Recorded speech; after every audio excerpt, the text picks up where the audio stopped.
In the news tonight, in one of the deadliest attacks in recent days, Saudi-led airstrikes on the main headquarters of the Yemeni army in central Sana'a leave at least 44 people dead.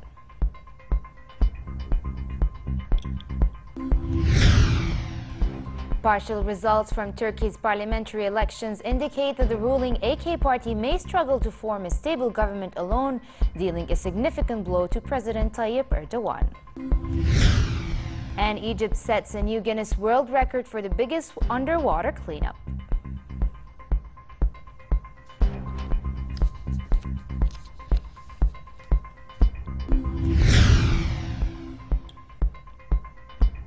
Good evening and welcome to a new edition of the news.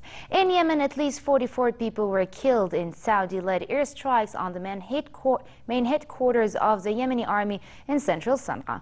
More than 100 people, including women and children, were wounded in the attack, which destroyed private houses in the Tahrir district of central Sana'a, adjacent to the compound. Saudi-led aircraft also targeted other military camps east and west of the capital.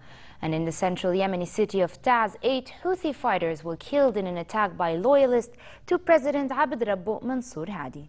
The escalation of the violence came despite progress toward convening UN-backed peace talks in Geneva on the 14th, in which the exiled Yemeni government in Riyadh and the Houthis have agreed to attend.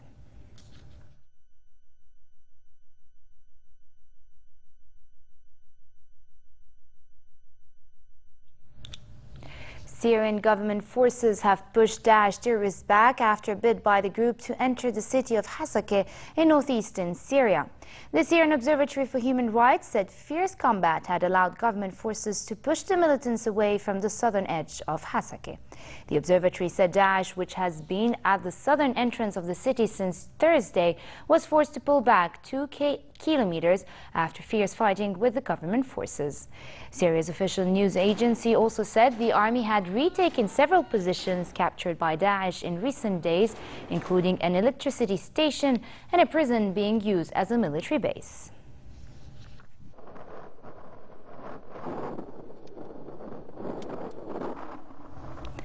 And in Iraq, Iraqi forces backed by Shiite militias recaptured key parts of the northern refinery town of Biji from Daesh terrorists. The commander of the Interior Ministry's Quick Reaction Forces said the Iraqi flag was raised over a local government building in Biji and that troops were advancing to other areas. The operation cut the supply line to Daesh in the Anbar province and other cities. Exchange of fire with the terrorist group was also reported near Fallujah, west of Baghdad, as part of the offensive to win back key areas near the capital. Iraqi and Kurdish forces have managed to fight back the terrorists in many parts of the country with the help of US-led airstrikes.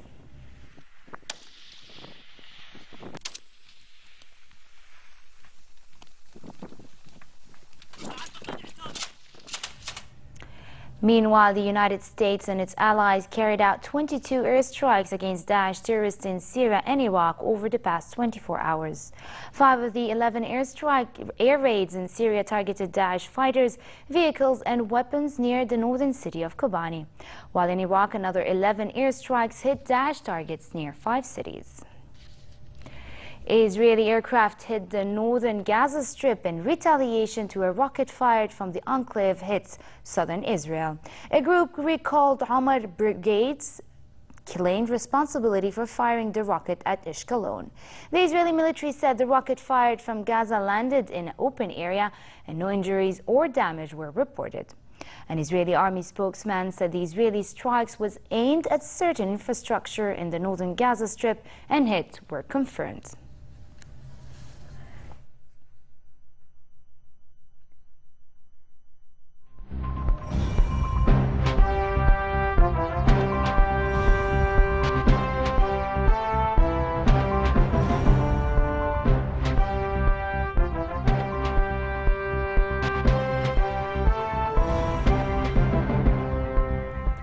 Here at home, His Majesty King Abdullah met a delegation from the British Royal College of Defence Studies, which included representatives from 13 countries participating in the college programs.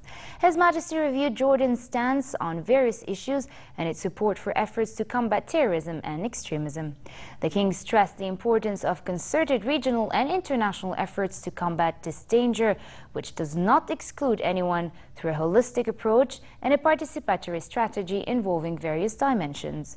His Majesty pointed out that Islam rejects extremist behavior and upholds the value of peace, faith and coexistence.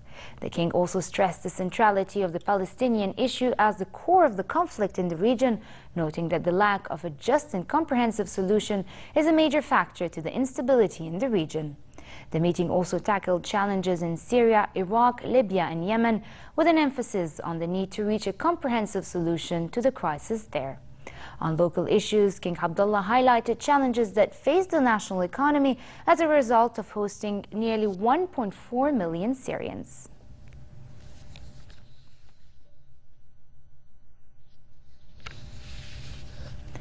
Minister of State for Media Affairs Mohammed Al-Momani also met with the delegation from the British Royal College of Defence Studies. During the meeting, Al-Momani said the professionalism of the security and military institutions and the awareness of Jordan's citizens are what distinguish Jordan from regional countries that have seen internal unrest. The minister also touched on the tremendous burdens Jordan carries due to the massive influx of Syrian refugees and called on the international community to extend additional support to the kingdom to help tackle the situation. On the fight against terrorism, Al-Momani pointed out that Jordan's efforts are not limited to the military aspect, but also extends to countering extremist ideology by promoting the true tolerant and moderate values of Islam.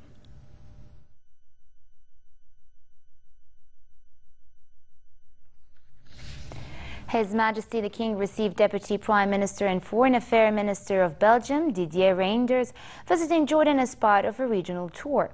During the meeting, King Abdullah said Jordan is keen to develop relations with Belgium in various fields and strengthen partnership with the European Union. The meeting also dealt with the latest developments in the Middle East and ways to deal with challenges, mainly efforts to combat terrorist organizations and bring about peace and stability to the region and its people.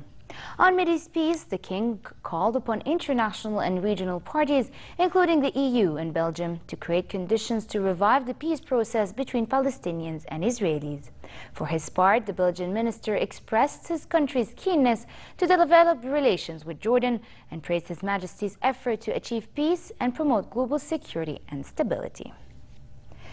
Deputy Prime Minister and Minister of Foreign Affairs and Expatriate Affairs Nasser Joude discussed with the Belgian Foreign Minister international efforts to counter terror and extremist groups. Joude stressed the importance of Belgium's participation in the international coalition to face extremism. Talks also focused on regional developments in Iraq, Syria, Yemen and Libya, and the needs of reaching political solutions to the conflict through dialogue. And on the Palestinian issue, Joude said Jordan is concerned with all finite status issues that has interest in establishing a Palestinian state.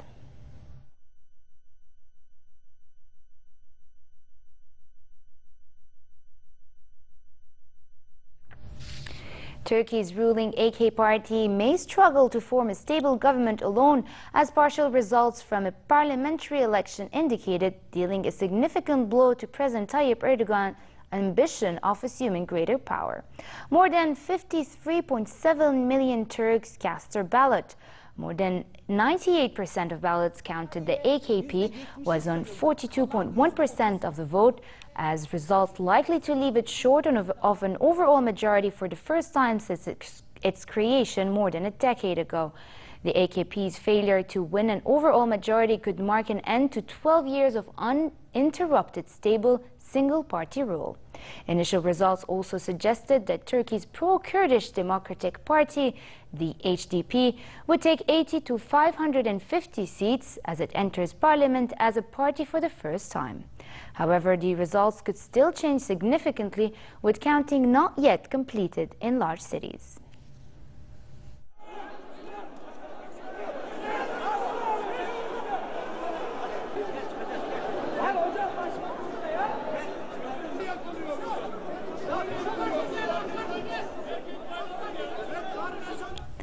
Leaders from the group of 7 industrial nations backed a tough line towards Moscow at the start of a summit in the Bavarian Alps. Host German Chancellor Angela Merkel was hoping to secure commitments from the G7 guests to tackle global warming ahead of a major United Nations climate summit in Paris in December. The German agenda also foresees discussions on global health issues from Ebola to antibiotics and tropical diseases, but the crisis in Ukraine and Greece seemed likely to overshadow the discussions. U.S. President Barack Obama said leaders would discuss the global economy, trade partnerships, and urged them to standing up to Russian aggression in Ukraine. Russia no longer has a seat at the table, with Russian President Vladimir Putin frozen out of what used to be the G8 after Moscow's annexation of Crimea last year.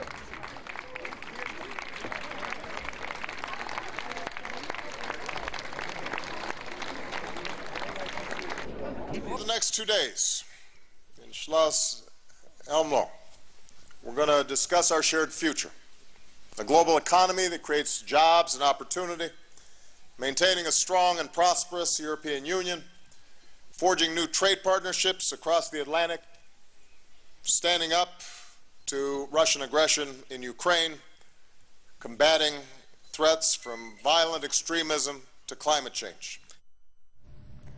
British, Swedish, Spanish and Italian ships are currently en route to help about 10 migrant boats that called for assistance following the rescue of thousands of others in the Mediterranean this weekend. The Swedish Coast Guard responded to a request from the Italian Coast Guard, who received a distress call from a boat dispatched to rescue 262 migrants. The migrants were taken to a port in Italy for processing.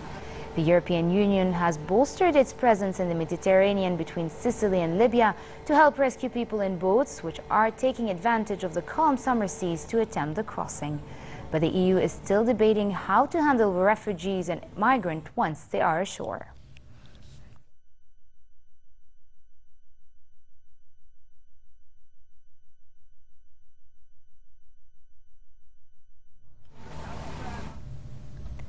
Classical music is making a fresh impact on Jordanian society, much to the delight of the Jordanian National Orchestra Association. The association put on an exhilarating performance in downtown Amman yesterday. It was a 55 members selected by the National Music Conservatory, Jordan's most prestigious institution for the development of talented local musicians. By mixing up music styles throughout the performance and including instrumentals from popular musical culture, the orchestra's conductor said he hopes to persuade more Jordanians to enjoy a more classical style of music. The orchestra was established in 2014 by former Senator Talal Abu Ghazaleh.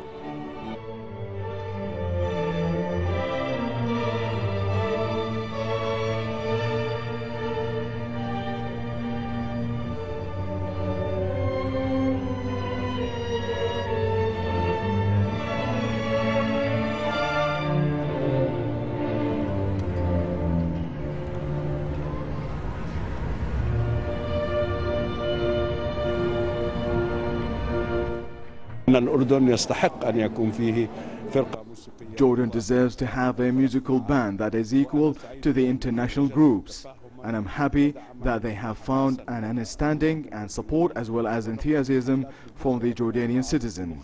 And we hold various kinds of concerts in several locations that meet with all people's tastes, ranging from Arab music to classical music to the traditional music and everything that boosts the soul.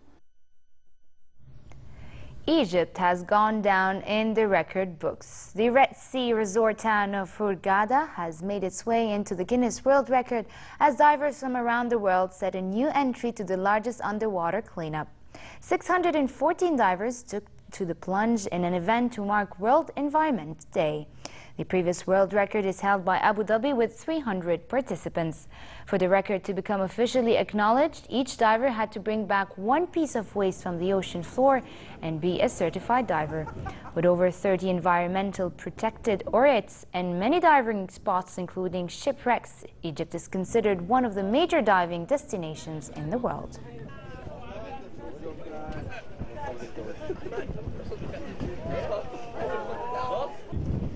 Guys, please go to the other boat. Go to the other boat.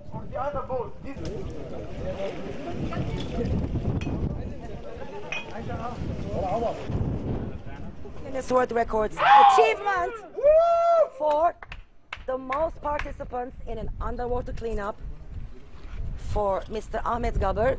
He managed to arrange 614 participants. You are officially amazing and مبروك Ahmed. مبروك. والله أنا بحمد ربنا إن إحنا عملنا. I'm thanking God that we did a new thing. I came here because I love my country. All the effort I exerted during my lifetime was because I love my country. Today the most beautiful thing is that all the people made you feel that they too love their country, and collectively we want this country to rise.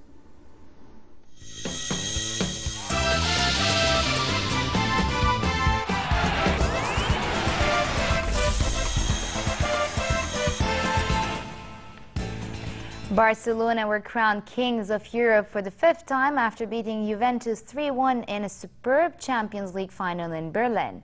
Goals from Ivan Rakitic after only 4 minutes, Luis Suarez in the 68th and Neymar in stoppage time sealed the treble for the Catalans, who also won La Liga and the Copa del Rey.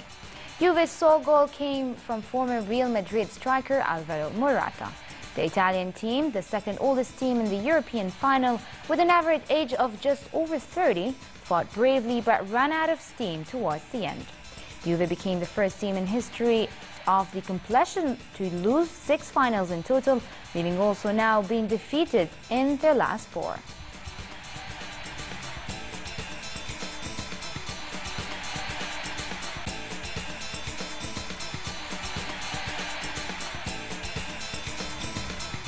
Russia and Qatar could be stripped of their World Cup hosting rights if evidence emerges of bribery in the bidding process.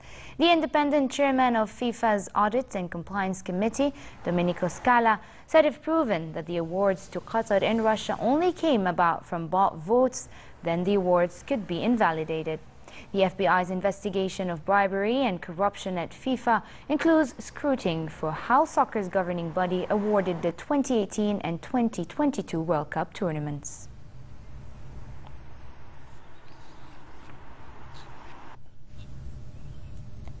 Swiss Stanislas Wawrinka defied the odds to win the French Open title against world #1 Novak Djokovic in the finals in Paris.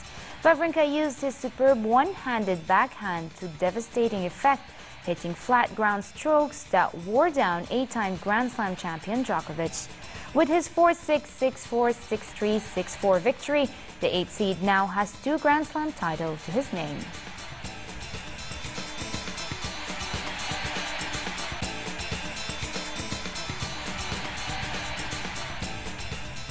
And finally, a quick look at the weather forecasts. Moderate tonight in most regions with northwesterly light winds. As for tomorrow, embrace yourself for hot weather as temperatures rise further to become 5 to 6 degrees above seasonal average. Winds will be northwesterly moderate. In the Gulf of Aqaba, a warm evening tonight and very hot tomorrow, while winds will be northerly moderate and seas calm. Next are the lows and highs for tonight and tomorrow.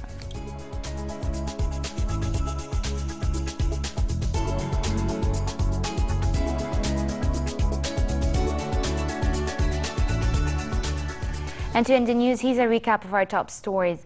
In one of the deadliest attacks in recent days, Saudi-led airstrikes on the main headquarters of the Yemeni army in central Sana'a leave at least 44 people dead.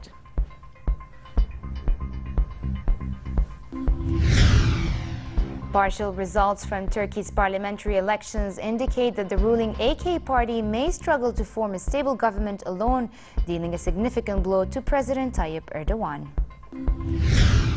And Egypt sets a new Guinness World Record for the biggest underwater cleanup.